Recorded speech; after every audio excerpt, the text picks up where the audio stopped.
Hello, welcome to the demo of our newest template, the resort management template. So this template is for booking management, income, and expense tracker. Meron din included na invoice generator in this template. So this is also compatible with all devices. So pwede nyo siyang ma-access mobile, iPad, tablet, and your laptop or PC. So let's get started. So, yung first sheet natin dito is the settings. So, dito nyo input yung mga point of sales ninyo. So, for example, walk-in o yung mga social media platforms ninyo like Facebook, TikTok, and yung referral if meron. So, editable naman to kung um, you can input yung mga POS na applicable lang sa business ninyo. Next naman, we have the expense categories like yung bills, utilities, labor costs, maintenance, and food allowance. You can also add more if meron pa or edit nyo lang to. Same with the modes of payment, just input yung mga acceptable sa resort ninyo like cash, GCash, Maya, bank transfer, and credit card. And then nag-add din ako ng notes section sa last. Next naman is yung sa pricing sheet. So dito nyo input lahat ng services na ino-offer ninyo, yung rate type, for example, kung entrance fee ba yan, room rate, cottage rates, functional halls, events, packages, bundles, offers, yung mga add-ons pa ninyo, like yung mga extra bed, extra packs, just input it there. Then for the variation, so for example, may mga magkaiba ang rate for the adult and kids, input nyo lang din dito. And then yung rate, input nyo lang yung values later. Next naman is yung logbook section. So, dito sa logbook section, ito yung parang pinaka-data entry page ninyo. So, lahat ng booking, mga confirmed bookings, dito nyo yung input. So, for example, automated na kasi dito yung invoice number kapag nakapag-input na kayo ng after you input yung invoice 1 ninyo or yung booking number 1 ninyo. So, halimbawa, invoice 0049 nandito, input ko lang kung yung details ng customer, and then yung contact details, address, ayan. Then booking date, check-in date, so for example, for next week pa to. Then check-out date, tapos yung point of sale, mag-select lang dito, mga Facebook, and then kung sino yung nag-enter ng data. Then kung ilang adults, so for example, 4 adult and then 2 kids. Then dito, fill in lang yung details. For example, yung entrance fee. Then sa services, based din sa rate type yung mag-a-appear dito na drop-down. So for example, entrance fee. So lahat lang na natag as entrance fee. Yun lang yung mag-a-appear sa drop-down. Same with the other services. Halimbawa, room rates. Kung ano lang din yung mga natag as room rates, yun lang yung mag-a-appear sa option para hindi nakakalito sa staff. And mas efficient na rin yung system. So, halimbawa, overnight stay na adult and then overnight stay for kids naman. Then, input lang kung ilan. And then, yung room rates, halimbawa ito, then isa. Okay.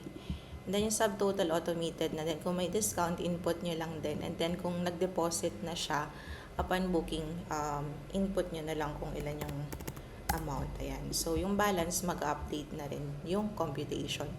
And then click nyo lang tong checkbox dito. Ayan. And then magko-confirm na to save. Then click nyo lang yung yes. And then okay. So kapag na-click nyo na yung yes, magre-reflect na yan or malalag na siya automatically sa master list and sa income sheet. Yan. So, check lang natin dito. Yung in-input ko kanina. So, ito na yun. Sa master list, ito yung itemized na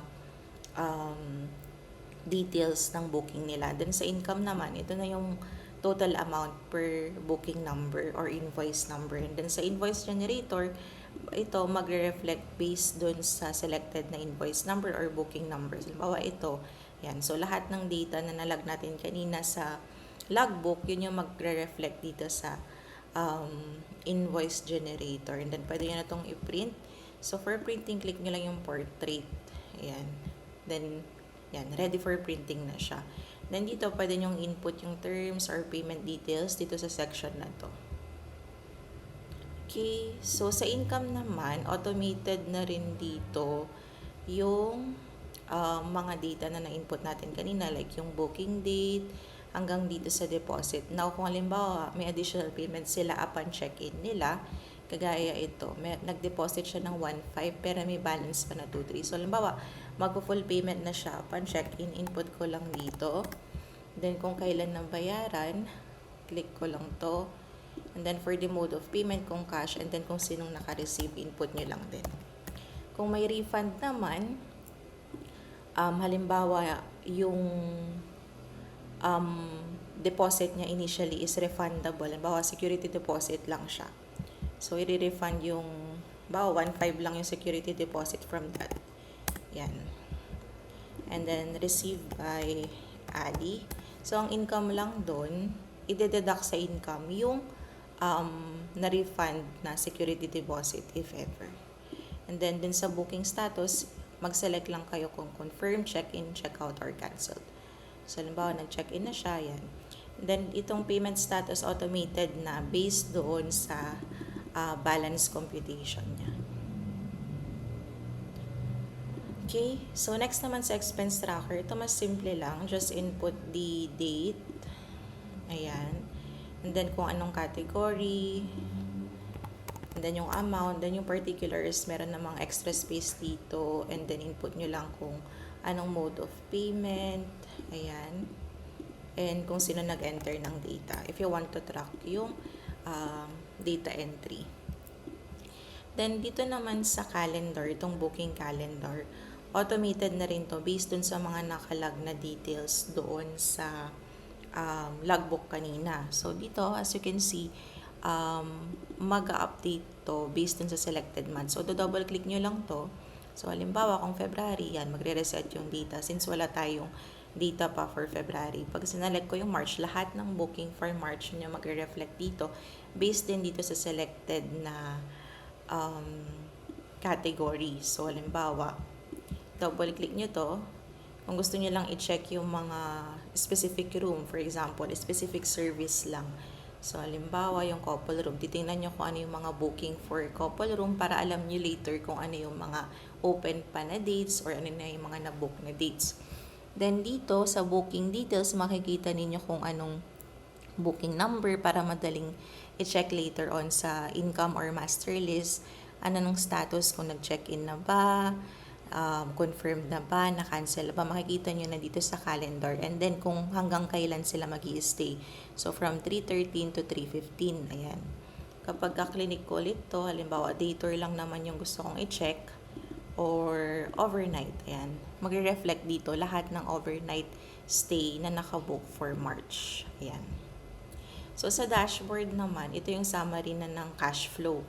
So, double-click nyo lang yung start date dito and yung end date. So, yung data na mag-reflect dito is within the start date and end date. So, from March 1 to March 31 in this example. And then, yung total income, total expenses, net income for that specific period. Same with the bookings. Kung ilan ang bookings for that specific period, yung breakdown kung ng adults, kids, senior, and PWD, para later on, pwede nyo ma-adjust yung mga services ninyo based doon sa statistics natin. And then, meron tayong details din ng status kung ilan na ba yung confirm, ilan yung check-in, check-out, and yung ilan yung nag-cancel. So, nag-add din ako ng charts for the performance like yung sales per service, kung mga ilan yung booking per service. Actually, this is bookings per service. Ayan. And then, nag-add din ako ng monthly POS para alam ninyo later kung saan magpo-focus ng marketing. And then, yung sales per category, like yung entrance, room rates, yung mga makikita rin ninyo yung trend. Then, lastly, we have the monthly expense breakdown. Then, dito naman sa baba, yung detailed table naman ng mga data. So, yung first part, yung mga bookings per services. Then, per income categories, point of sale, expenses. Basically, kung ano lang din yung nasa chart, pero mas detailed lang since naka-table form siya. And then dito sa last part, yung income and expenses naman per date. Ito. Then sa last part, kung may mga notes kayo every month, pwede nyo lang din i-input dyan. So, yan lang naman for the resort tracker. Kung may mga questions kayo or concerns, just DM us sa Instagram account namin. And then kung may mga suggestion kayo to improve the system, DM nyo lang din kami. Yan lang po. Thank you.